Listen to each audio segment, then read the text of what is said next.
A whoopee cushion filled with gravy brings a hilarious new dimension to a tired practical joke.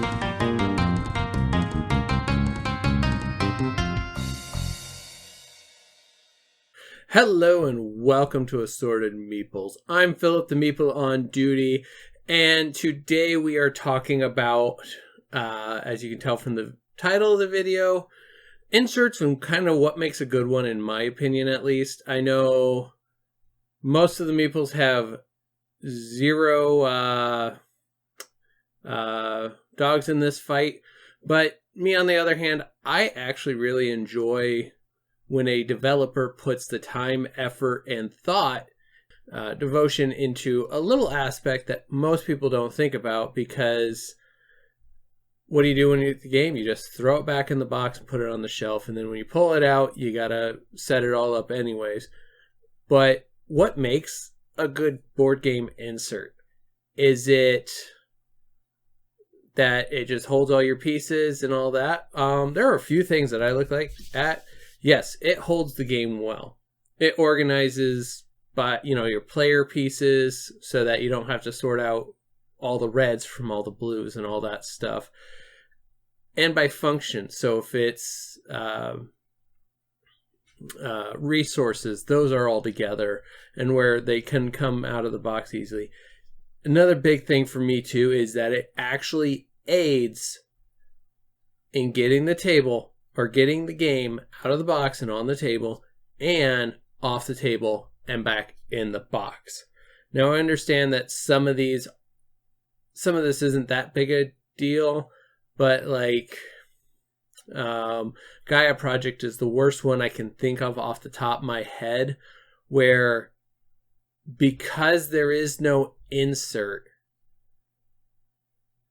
game setup is at least an hour long when it didn't need to be that long, because you got to sort through and figure out which pieces are which and then hand them out and set them all up.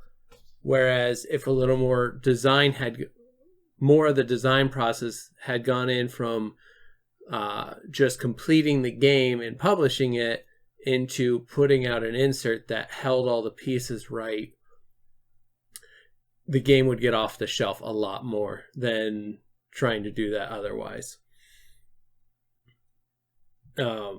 And then the pull off the shelf or put it back away, because I've had some boxes where, yes, I pulled it out really easily, but when I go to put it away, I gotta remember where everything went, and sometimes it's very hard. Good example of this is probably the resources for Everdell. You can't see it there. I think I got it cut off. But Everdell has a really nice storage solution that is very useless. And yes, I will ramble about this as long as I can, because it doesn't actually do anything to help you get the game to the table. In fact, in some places it makes it harder. To get to player pieces, you have to take the tree out and put the tree together. But that needs to happen after you get the main player board out. But the main player board, you got to pull out expansion boards before you get to the main player board. They had a great idea. They did not refine it. And so it makes it a little hard. But the resources are just in a thing unless you buy an extra cup that goes with it. I just 3D printed mine. I need to get them colored or painted up. But anyways, that's besides the point. And 3, it's going to minimize the use of bags and pieces moving around in storage, which, whether you store it horizontally or vertically, I don't want my game pieces everywhere because I bumped it. Good example of this would be the Wayfarers of the South Tigris. All your player pieces are just in open compartments that don't have a lid that go over it. So the first time that you shake it on accident, or heaven forbid you drop it, but those pieces are going to go all over the inside of that box, and you have to track them all down. So I brought to the table some examples of really good design. First one of these being Flamecraft by Cardboard Alchemy. Now, what I'm going to point out is not everything about these, but some of the big ones. The biggest one for me is these 6 tubs that are from Game Trace, and it's just two of them, but they hold your resources and they pop out of the box and go on the table, and you're done. The other thing that this game did really well is this little plastic piece right here. This sits down on top of all your card recesses and your minis and stuff, and when you close the box lid, it holds everything in place without going. Also, this neoprene mat that you can roll up and store, mind you, this would be a trifold board if they didn't do this, and it saves a lot of space in the box to do that for a little added expense, but not much in the grand scheme of things. That is a lot of the things that's doing right. Dodo's Writing Dinos does some good things too. I actually really appreciate what they did with this one. You have obviously your rule book,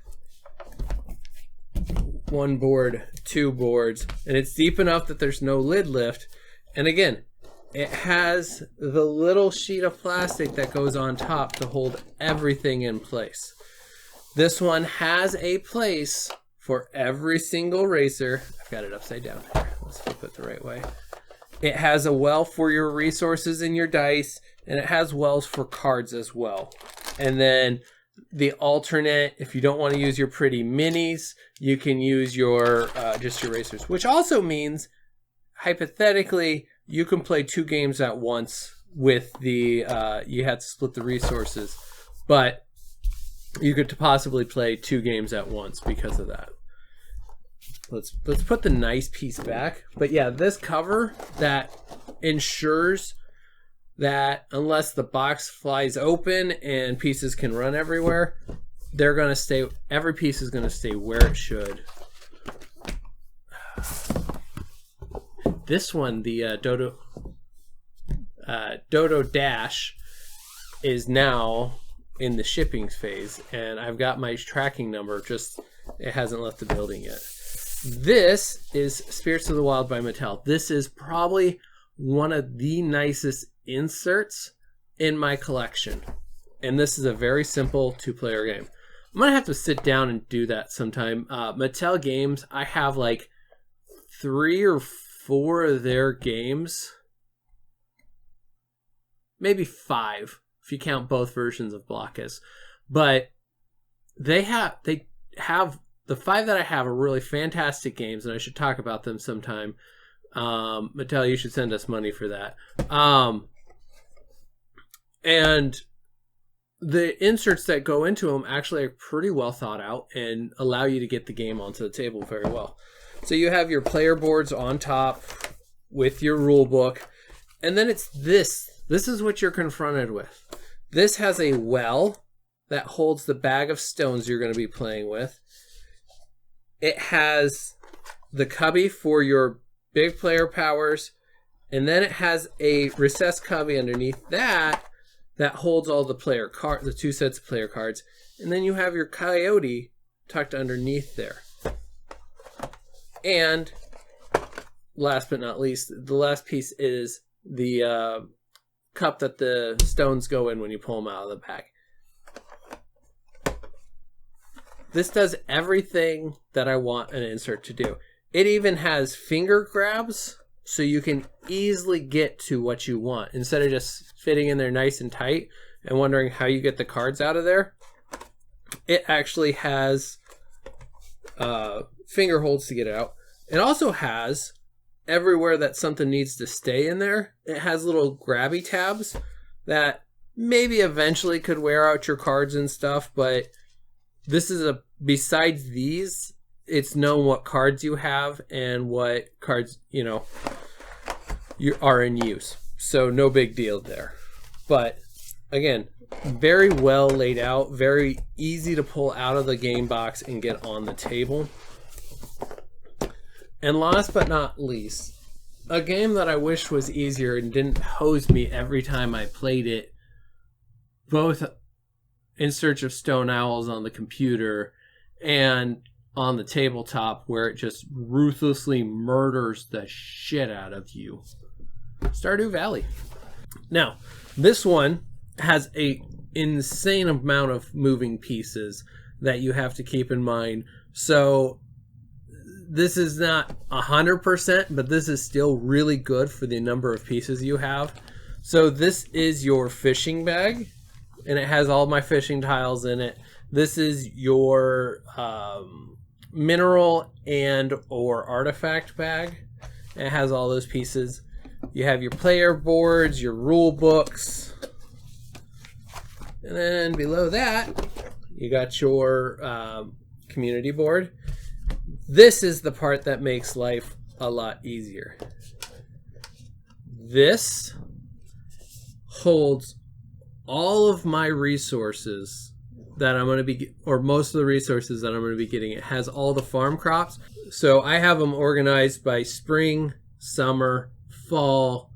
I have the ores and things like that across the bottom.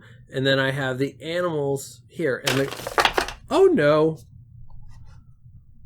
I am not fast. And again, it just all slides right back into where it should go. You pull this out the box and you set it beside the table or the player board. And then you have the final one, which I'm not going to do because this is actually all free. It does a very nice job. It doesn't have a recess point for every single like card type, but it does a good job of keeping all the same size cards together in an organized manner that you can see. It has a good recess cubby for all the foraging tiles that go on the board. Again, this game has a ton of pieces, and by simply having a decent, and this is just brilliant. Lost one of those too. Good thing I found it. As long because of this piece and the piece underneath it, it actually pulls out from the table or pulls out of the box in a fairly timely fashion and allows you to play the game pretty quickly. It also goes back together very nicely. My biggest nitpick with this one would be it doesn't have those clear layers that cap over top. So like I did, if you bump it, pieces can go everywhere. And the cards not having their own cubbies, but this game has an insane, absolutely insane number of moving pieces to it. So what they have done is fairly good. Not the best I have, but it's better attempt than a Gaia Project which said it's there, have fun.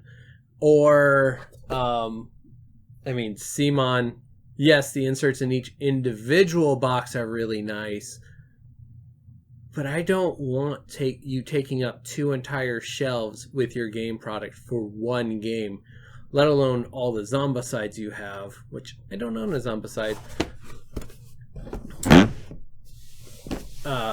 But they take up so much space, and I don't want space. I want the ability to get my game to the table quickly, easily, and then be able to put it away and play the game well with the pieces you gave me from the insert.